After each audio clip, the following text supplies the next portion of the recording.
Hello friend, कैसे हो आप सब। मेरा नाम है विशाल कुमार और आप देख रहे हैं आज डिज़ाइनर डेन। दोस्तों, डिज़ाइनर डेन में हम सीखेंगे आज Corel Draw. Yes, Corel Draw. हम डिज़ाइन जब करते हैं, कोरल ड्रॉ हमारा एक क्रूशियल सॉफ्टवेयर है जिसे आना बहुत ज़्यादा ज़रूरी है। जी हाँ, जब हम वेक्टर बेस्ड कोई भी डिज़ाइन बनाते हैं उसके लिए हमें कोरल ड्रॉ जैसा सॉफ्टवेयर का ज़रूरत पड़ता है। इमेजेस दो प्रकार के होते हैं, रेस्टर इमेज और वेक्टर इमेज। रेस्टर इमेज जब भी आप उसे जूम करते हैं तो वो पिक्सल रेट हो जाता है, जबकि वेक्टर इमेज ऐसा कुछ नहीं होता है। वो अपना क्वालिटी मैथमेटिकल कैलकुलेशन के जरिए मेंटेन रखता है। अब बात करते हैं कि कोरल ड्रॉ कौन यूज़ करता है। जी हाँ, हमारे और आपके जैसा ग्राफिक डिजाइनर कोरल ड्रॉ का यूज़ करता है। खास करके वो तो 100% यूज़ करता है जो प्रिंट मीडिया से, प्रिंटिंग का वर्क से संबंध रखते हैं। आज ना कल उसे कोरल ड्रॉ का जरूर आवश्यकता पड़ेगा। तो दोस्तों, कोरल ड्रॉ का इंटरफेस यूं खुल करके हमारे सामने आया हुआ है। ओके, यहाँ पे हमारा क्लोज वाला बटन है। ठीक उसके साइड में इस कॉर्नर में यहाँ पे हमारा मैक्सिमाइज का बटन है। हम जब भी अपना छोटा करना चाहते हैं स्क्रीन इसी विंडो के अंदर, तो इस बटन का इस्तेमाल हम करते हैं। या फिर हम इसे नीचे यूं लगा दें ताकि हमारा डेस्कटॉप दिखे, तो उसके लिए हम इस बटन का यूज़ करते हैं। और दोबारा जब इसको हम नीचे खिसका के जब यहाँ पे लगा देते हैं तो समझ लीजिए कि ये यहाँ पर खुला हुआ है। विंडोज 10 के यूज़र के लिए मैं बता दूं कि जो भी प्रोग्राम नीचे खुला हुआ होता है उसके नीचे एक नीला रंग का लाइन दिखता है, जैसे कि यहाँ पे दिख रहा है और एक इस पे दिख रहा है। जबकि और सब सॉफ्टवेयर यूज़ नहीं हो रहा है, खुला हुआ नहीं है, इसीलिए उस पर नीला लाइन नहीं दिख रहा है। चलिए कोरल ड्रॉ में आ जाते हैं वापस। तो कोरल ड्रॉ में आपको सबसे ऊपर, सबसे पहले तो मैं इसका इंटरफेस बताऊंगा, और सबसे ऊपर जो एरिया है इसे हम कहते हैं टाइटल बार। ओके, जिसपे हमारा फाइल कहाँ है, लोकेशन भी इसी जगह दिखेगा। हालांकि अभी कोई भी फाइल खुला हुआ नहीं है, इसीलिए कोई लोकेशन नहीं दिख रहा है। ठीक उसके नीचे हमारे पास है एक मेन्यू बार, जहाँ की हमारा मेन्यू होता है। यहाँ पे फिलहाल 4 मेन्यू दिख रहा है। जब हमारा फाइल खुल जाएगा तो सारा मेन्यू दिखने लगेगा। ठीक उसके नीचे हमारा है standard tool bar. Standard tool bar में वो टूल्स होते हैं जो हम बार बार यूज़ करते हैं अक्सर, जैसे कि सेव बटन का हम बार बार यूज़ कर सकते हैं, तो हमारा सेव बटन यहाँ पे है। न्यू बटन का यूज़ कर सकते हैं, ओपन का यूज़ कर सकते हैं, print option, cut copy paste, ये सारी चीज़ें स्टैंडर्ड टूल बार में आपको मिल जाएगा। अब बात आता है नीचे क्या मिलने वाला है।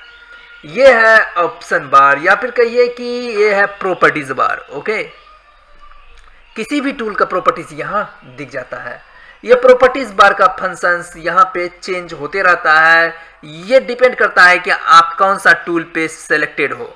ओके, तो चलिए अब इसके साइड में जो दिख रहा है इसे हम लोग कहते हैं टूल्स या फिर टूल बॉक्स। ओके, ये है टूल बॉक्स।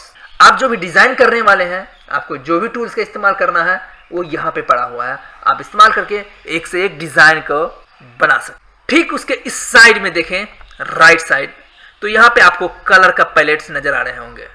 ओके, ये कलर पैलेट्स आप बदल सकते हैं आप अपने डिजाइन के अनुसार। कई सारे कलर पैलेट्स बनाए हुए हैं और कुछ आप बना भी सकते हैं।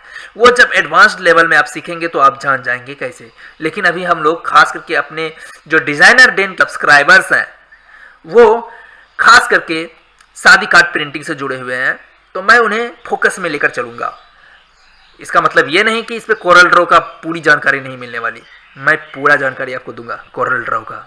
एक बात पे आपका मैं ध्यान लाना चाहूँगा कि ये कोरल ड्रॉ X7 मैं आपको बता रहा हूँ, लेकिन ये कोरल ड्रॉ X7 आप देख करके, इस ट्यूटोरियल को देख करके इससे अपर वर्जन किसी भी सॉफ्टवेयर में आसानी से काम कर पाएंगे, क्योंकि इंटरफेस मिलता जुलता है।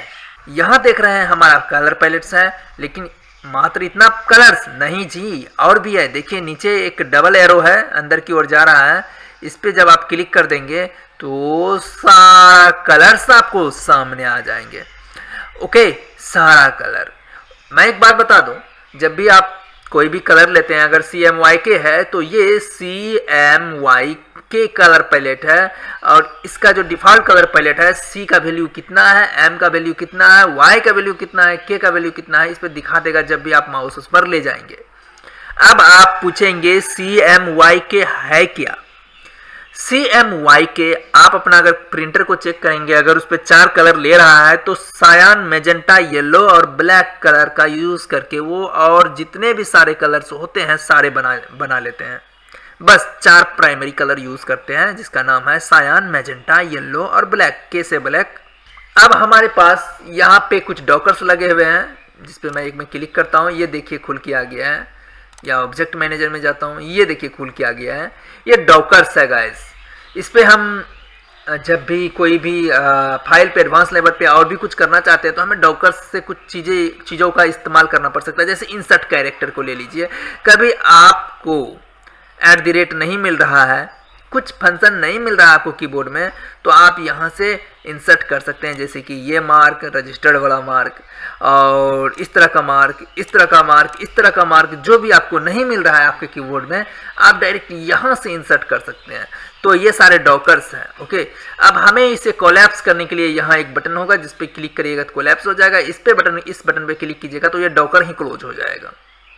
तो डॉकर को क्लोज नहीं करना, फिलहाल कोलैप्स करना है। कोलैप्स करने का मतलब है इस साइड कोलैप्स हो जाएगा। क्लिक करते हैं, कोलैप्स हो गया। अब आता है हमारा कोरल ड्रॉ जो कि अब शुरू होने वाला है। दिल थाम के बैठिए क्योंकि अभी हमें बहुत चीज सीखना है। फाइल में जाएंगे और हम यहाँ पे न्यू पे क्लिक करेंगे। मैंने आपको बताया कि फाइल में जाएंगे और हम न्यू पे क्लिक करके एक नया फाइल क्रिएट कर लेंगे, नया डॉक्यूमेंट। ओके, और मैं एक बात पूछना चाहूँगा, ये .doc नहीं है, ये है .cdr, क्योंकि ये डॉक्यूमेंट जो बनने वाला है, हमारा जो फाइल बनने वाला है वो कोरल ड्रॉ। तो कोरल ड्रॉ का फाइल एक्सटेंशन का नाम है .cdr। जब भी आप कोई फाइल देखते हैं और उसमें .cdr लगा हुआ है तो समझ जाइएगा कि ये फाइल कोरल ड्रॉ का है। एग्जाम्पल, यहाँ देखिए एक फाइल है, इस पर मैं राइट क्लिक करता हूँ और इसका प्रॉपर्टीज देख लेता हूँ फिलहाल के लिए। देखिए ये .cdr है, मतलब ये कोरल ड्रॉ का फाइल है। डिपेंड करता है कि ये कौन सा वर्जन में बना है। वर्जन X7 में बना है तो X7 से ऊपर जितना भी वर्जन है सब में खुलेगा, लेकिन 15 या 16 में नहीं खुलेगा X7 का फाइल। क्यों? क्योंकि ये अपर वर्जन का सॉफ्टवेयर में बना हुआ है, तो लोअर में कैसे खुलेगा? हाँ, लेकिन अगर सेव करने वक्त अगर वर्जन आप चेंज कर देते हैं तो खुलेगा। तो वो भी मैं सिखाऊंगा कैसे करना है। तो बने रहिए हमारे इस ट्यूटोरियल के साथ। हम फाइल में भी न्यू जा सकते हैं और स्टैंडर्ड टूल बार में मैंने आपको बताया जो फ्रीक्वेंटली यूज करते हैं हम जो भी टूल्स, वो स्टैंडर्ड टूल बार में रहता है यहाँ पे। तो मैं यहाँ से भी न्यू कर सकता हूँ, फाइल में भी जाकर न्यू कर सकता हूँ। चलिए Ctrl+N भी दबा सकते हैं आप, आपके पास कीबोर्ड है, आप कीबोर्ड में Ctrl+N भी दबा सकते हैं। फिलहाल मैं यहाँ पे क्लिक कर रहा हूँ। क्रिएट अ न्यू डॉक्यूमेंट का एक टैब खुल करके आ गया है जिसपे हम डाल सकते हैं अपना फाइल का नाम, जो भी नाम से रखना चाहते हैं। प्रीसेट डेस्टिनेशन, जिसपे आप अलग अलग मोड चूज कर सकते हैं, डिफॉल्ट CMYK, कोरल ड्रॉ का अपना, ये अलग अलग प्रोफाइल चूज कर सकते हैं आप यहाँ से। और यहाँ पे डिपेंड करता है साइज, कि आप जो साइज बनाना चाहते हैं, जो डिज़ाइन बनाना चाहते हैं, वो डिज़ाइन किस साइज का होगा। मानकर चलिए मैं एक विजिटिंग कार्ड बनाना चाहता हूँ तो साइज भी विजिटिंग कार्ड वाला ही लूँगा। अगर सपोज कि यहाँ पर नहीं है विजिटिंग कार्ड का कोई साइज, तो क्या करना है, तो हम खुद से यहाँ पे डाल लेंगे, कितना इंच बाय कितना इंच करना है वो डाल लेंगे। अब इंच किसी को समझ में नहीं आ रहा है कि मेरे स्केल में इंच नहीं है, मेरे स्केल में सेंटीमीटर है, तो यहाँ पर से सेंटीमीटर कर दीजिए। ओके, बस एक सहूलियत के लिए आप अपना यूनिट्स को चेंज कर सकते हैं। सपोज कि कोई पाउंड्स समझता है लेकिन कोई किलोग्राम समझता है, लेकिन कोई तो सिर्फ ग्राम समझता है। तो भाई आपको जो समझ में आता है वो यहाँ पर सेट कर लीजिए, उसके अनुसार नाप लीजिए। क्योंकि जरूर है किसी को आप 1 किलो धनिया बेचने वाले हो तो जरूर है कि आप उसे 1000 ग्राम धनिया दे रहे हो। तो डिपेंड करता है कि आप 1000 ग्राम में नापना चाहते हो या 1 किलो में नापना चाहते हो। ठीक उसी तरह इंच में नापना चाहते हो या आप सेंटीमीटर में नापना चाहते हो या मीटर में या किलोमीटर में, यहाँ एक से एक यूनिट्स दिया हुआ, पिक्सल्स में भी बना सकते हो अपने साइजेस। ओके, तो सपोज जब आप कोई थंबनेल बना रहे हो यूट्यूब का तो पिक्सल्स में बना सकते हो, पिक्सल्स चूज कीजिए। ओके, 19, 20, 10, 80 में भी बना सकते हो और 1280 × 720 में भी बना सकते हो। तो ये है आपका यूनिट्स। अब यहाँ पर हाइट आप अपने अनुसार कस्टमाइज कर सकते हो। नंबर ऑफ पेजेस, एक डॉक्यूमेंट जो बन के आएगा शुरू में कितना पेज के साथ आना चाहिए, यहाँ 2 किया हुआ है, आप 1 भी कर सकते हो, 3 भी कर सकते हो, आपका रिक्वायरमेंट के अनुसार। जरूरी नहीं कि अभी मैंने 2 पेज ले लिया है तो आगे चलकर मैं बढ़ा ही ना सकूं, आगे आप बढ़ा पाओगे, आप जितना पेज करना चाहोगे कर सकते हो। फिलहाल के लिए मैं 2 रहने देता हूं, इसे ध्यान से देखिए। पेज सेटअप कर रहा हूं मैं, एक नया पेज सेटअप कर रहा हूं, इसे ध्यान से देखिए। हमारा कोरल ड्रॉ का सीरीज हो सकता है थोड़ा लंबा हो जाए, लेकिन अगर आपका रिक्वायरमेंट बना रहेगा तो मैं इस पर सीरीज लाता रहूंगा। अब आ जाता है कलर मोड। यस, ये बहुत ज्यादा इंपॉर्टेंट पॉइंट है, आप इसे ध्यान में रखिएगा, क्योंकि CMYK मैंने बताया अभी थोड़ा देर पहले जब यहाँ कलर के बारे में बता रहा था। CMYK का मतलब है cyan, magenta, yellow, black. Rendering resolution, okay, resolution 300 मेरा यहाँ पर बाय डिफॉल्ट दिया हुआ है, लेकिन मैं आपको ये बात बोलूंगा कि अगर आप बहुत बड़ा बैनर डिजाइन कर रहे हो जिसका साइज बड़ा है तो आप रिजोल्यूशन घटा दीजिएगा, 200 रखिएगा, 150 रखिएगा, 100 रखिएगा। लेकिन अगर कोई डॉक्यूमेंट छोटा है जिसमें कि क्वालिटी चाहिए आपको, तब रिजोल्यूशन बढ़ा दीजिएगा। फिलहाल के लिए 300 अच्छा क्वालिटी में प्रिंट कर देता है, 300 रिजोल्यूशन। अगर आपको इसमें और भी ज़्यादा क्वालिटी चाहिए तो 300 से ज़्यादा रख सकते हैं। यह है रेंडरिंग रिजोल्यूशन। प्रीव्यू मोड, जो आप बना रहे होंगे कैसा मोड दिखना चाहिए, enhanced, wire frame, draft, normal, pixels. Enhanced रखिए, मज़ा आता है इस पे काम करने में। अगर आपको इनहेंस्ड में नहीं तो नॉर्मल में भी रख सकते हो, और इनहेंस्ड में एक अच्छा सा फीलिंग आता है कि हाँ भाई क्लियरिटी दिख रहा है। तो मैं फिलहाल अपने केस में A4 साइज रहने देता हूँ, और यहाँ पे डिजाइनर डेन नाम का, इस नाम का एक फाइल बना लेता हूँ। आज पहला क्लास है, 1 कर देते हैं। ओके गाइस, डाउट नहीं लगाना चाहिए था। ओके, डिजाइनर डेन 1। ओके, इसे क्रिएट करते हैं। ओके दबाते साथ हमारा फाइल बनकर के सामने आ जाएगा। यह हमारा फाइल सामने आ गया है, हमारा पेज बन के हमारे सामने है, और ये A4 साइज है। क्योंकि मेरा A4 साइज था, मैंने कुछ चेंजेस नहीं किया। अगर आप चेंज करना चाहते हैं तो बाद में भी कर सकते हैं, जैसे कि यहाँ पे आपको मैंने बता दिया कि मैंने इंचेस में यूनिट लिया है तो इंचेस में दिख रहा है। आप इसे चेंज कर सकते हो, आपको जो भी समझ में आता है वो रख सकते हो। लेकिन आप सोच रहे होंगे कि भाई मेरे में ये नहीं दिख रहा है। आपके में ये तब दिखेगा जब आप पिक टूल में रहेंगे और आप पेजेस में रहेंगे, किसी पेज में। ऐसा नहीं कि किसी चीज़ को सेलेक्ट करे हुए रहेंगे, किसी चीज़ को सेलेक्ट कर रहे होंगे तो कुछ और चीज़ दिखेगा। ध्यान दें इस बात का। ओके, फिलहाल के लिए आपका डॉक्यूमेंट ब्लैंक रहना चाहिए, और यहाँ A4 साइज या जो भी साइज आपका है वो दिखेगा। अगर आप खुद से बनाए हो तो यहाँ कस्टम दिखेगा। ओके, तब आप यहाँ पे अलग अलग चेंजेस कर सकते हो। आप अपना पेज को बाद में भी पेज साइज चेंज कर सकते हो। ये डिपेंड करता है, मन बदल सकता है भाई, किसी का भी मन बदल सकता है। जब फिर फाइल बना लिए तो हो सकता है कि मन बदल जाए बाद में। यहाँ है पोर्ट्रेट और लैंडस्केप। पोर्ट्रेट और लैंडस्केप होता क्या है? जब भी हम अपना फाइल, किसी भी फोटो को, खड़ा फोटो में कोई भी पेज खड़ा रहता है तो उसे हम पोर्ट्रेट कहते हैं, उसी को अगर झुका देते हैं तो उसे लैंडस्केप कहते हैं। बस यही है मेन डिफरेंस। जैसे कि सपोज ये भाई साहब है, ये भाई साहब इतना में आ गए। ओके, और जब इसे लैंडस्केप कर देंगे तो ये देखिए पेज तो घट गया, लेकिन भाई साहब अभी भी हट गए हैं, भाई साहब अभी भी कटा नहीं है। हाँ, तो ये भाई साहब, जब इस भाई साहब के साइड में और भी भाई साहब हो सपोज, और भी भाई साहब हो सपोज, इतना सारा भाई साहब जो कि लैंडस्केप में तो अट चुका है, लेकिन लैंडस्केप में अट चुका है या नहीं अट चुका है? बिल्कुल अट चुका है। लेकिन इसे जब हम पोर्ट्रेट कर देंगे, यहाँ देखिए पोर्ट्रेट, यहाँ देखिए लैंडस्केप, तो पोर्ट्रेट कर देंगे तो ये दोनों भाई साहब का कंधा कट रहा है। ओके, ये दोनों कट रहा है, लेकिन बीच वाला बिल्कुल एडजस्टेड है। तो सपोज कि आप अगर कपल फोटोग्राफी कर रहे हो तो उसे पोर्ट्रेट में लीजिए, अगर फोटोग्राफी कर रहे हो तब।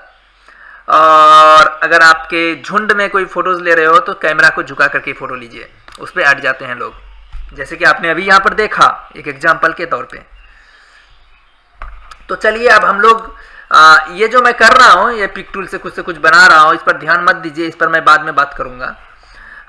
यहाँ पे आ जाता है हमारा और चीज़ें, जैसे कि आपको जब मैं पेज बना रहा था तो 2 पेजेस लिया था, आपने ध्यान दिया था तभी, पेज 1 पेज 2, नीचे देखिए पेज 1 पेज 2, और उस वक्त मैंने ये भी बताया था कि बाद में आप पेजेस का संख्या बढ़ा सकते हो। ऑफ कोर्स यहाँ प्लस वाला बटन है, आप दबाते जाओ बढ़ते जाएगा, जितना बार दबाओगे उतना बढ़ेगा। ओके, अब आपको इसे हटाना है तो राइट क्लिक करो और डिलीट कर दो। ओके, डिलीट करते जाओ, जो जो डिलीट करना है डिलीट करते जाओ। अगर आपको ज़रूरत है तो रखो, नहीं ज़रूरत है तो हटा दो। ये डिपेंड करता है आप पे कि आपका डिज़ाइन कितना पेजेस का डिज़ाइन बना रहे हो। सपोज कि मैं कभी शादी का कार्ड इस पहला पेज में बनाता हूँ और दूसरा पेज में कवर बना रहा हूँ, तो सपोज कि पहला मेरा शादी का कार्ड थोड़ा खरा डिज़ाइन में बना है, लेकिन दूसरा पेज में मैं सुलाया हुआ डिज़ाइन रखना चाहता हूँ। तो अभी मैं जैसे ही दूसरा पेज को सुलाया, मेरा पहला पेज भी सो गया। ऐसा तो नहीं होना चाहिए था, मेरा पहला पेज खड़ा था, मैंने खड़ा कर दिया, तो दूसरा पेज को सिर्फ मैं सुलाना चाहता हूं, तो उसके लिए यहाँ पे एक ऑप्शन है करंट पेज, इस पर क्लिक कीजिए और उसे सिर्फ करंट पेज को ही सुला दीजिए। अब देखिए पहला पेज हमारा नहीं चेंज होगा, सिर्फ करंट पेज ही चेंज होगा। इस पर टिक करके रखना दोस्तों, इसको सेलेक्ट करके। इससे क्या होगा कि जो भी इफेक्ट होगा वो उसी पेज में होगा जो जिस पेज में आप कर रहे हो। जब चाहोगे कि 5-5 पेज है सबको सुला देना है, तब इस पे करो और सबको सुला दो। ये होता है यहाँ का फंक्शन, आप समझ गए होंगे। और यहाँ इंचेस यूनिट्स तो मैंने आपको बता दिया कि यहाँ जितना भी यूनिट्स दिख रहा है ये यूनिट्स इंच में है। और यहाँ पर नज दिया हुआ है, नज डिस्टेंस। जब आप नज करेंगे आप कीबोर्ड से तो वो कितना डिस्टेंस में नज होगा। सपोज ये एक डिज़ाइन है सपोज रखा हुआ, और मैं कीबोर्ड का ऊपर वाला बटन दबा रहा हूँ, वो हल्का हल्का ऊपर जा रहा है। इसी जगह में अगर मैं नज को ज़्यादा कर दूँ तो अब देखता हूँ, ये देखिए कीबोर्ड से हटा रहा हूँ, एक बार दबाता हूँ कितना ज़्यादा जाता है। ओके, तो ये नज का सेटिंग है। आप अपना नज का सेटिंग सेट कर लीजिए, कितना में रखना चाहते हो उतना रख दो, छोटा बड़ा या जो भी। 5 पॉइंट में है तो 5 में रखो, बहुत कम खिसकेगा। तो खिसकने का जो वो डिस्टेंस है, कितना डिस्टेंस में खिसकना चाहिए वो। तो अब आता है हमारा tool box. Yes, tool box. ये टूल बॉक्स हमारा बहुत ज़्यादा इंपॉर्टेंट है दोस्तों। टूल बॉक्स में हमारा सारा टूल्स है। तो डिज़ाइनिंग के लिए हमारे पास यहाँ सबसे पहला टूल जो है, पहला टूल यह है पिक टूल। पिक टूल से हम क्या कर सकते हैं? पिक टूल से किसी भी डिज़ाइन को, किसी भी ऑब्जेक्ट को हम बड़ा कर सकते हैं, हम छोटा कर सकते हैं, हम इसका शेप चेंज कर सकते हैं, यूं और तो और हम इसे एक जगह से दूसरे जगह खिसका सकते हैं, फिर दूसरे जगह खिसका सकते हैं, हम इसे फिर बीच में रख सकते हैं। हम इसे बीच में क्लिक करेंगे सेंटर में तो इसके चारों ओर आ जाएगा एक रोटेशन वाला सिंबल। जब भी उस पर हम अपना माउस ले जाएंगे तो ये भी चेंज हो जाएगा। उसके बाद आप इसे रोटेट कर सकते हैं। सोच सकते हैं ये सिर्फ पिक टूल का कमाल है। ओके, सिर्फ पिक टूल से आप इतना कुछ कर सकते हैं। इसी तरह सारा टूल का अपना अपना फंक्शन है और एक से एक फंक्शन है। कुछ भी कर सकते हो गाइस, कुछ भी। बिलीव मी, आप पॉलीगन बना सकते हो, पॉलीगन को यूं आप खिसका सकते हो, आप ये कर सकते हो। कोरल ड्रॉ में ये कर सकते हो, कोरल ड्रॉ में आप ये कर सकते हो, कुछ भी कर सकते हो, बस आना चाहिए। तो चलिए दोस्तों, हम अपना टूल्स का जो ये फंक्शन है ये अगला वीडियो में सीखेंगे। तब तक के लिए सब्सक्राइब कर दीजिए चैनल को, क्योंकि अगला वीडियो इसी प्लेलिस्ट में मैं ऐड करने वाला हूं। तो सब्सक्राइब कर दीजिए और डिजाइनर डेन से जुड़े रहिए। और भी आपको कोई सजेशन है, कुछ छूट रहा है तो आप कमेंट सेक्शन में लिखिए। और भी कुछ चाहिए तो मैं वीडियो के बीच में आपको वो चीज़ें डील कर दूंगा। तो वो सारा कमेंट मेरे पास आए तो इसी वीडियो में कमेंट करना शुरू कीजिए। तो दीजिए जब तब तक के लिए इजाज़त, मिलते हैं अगले वीडियो में। बाय बाय दोस्तों।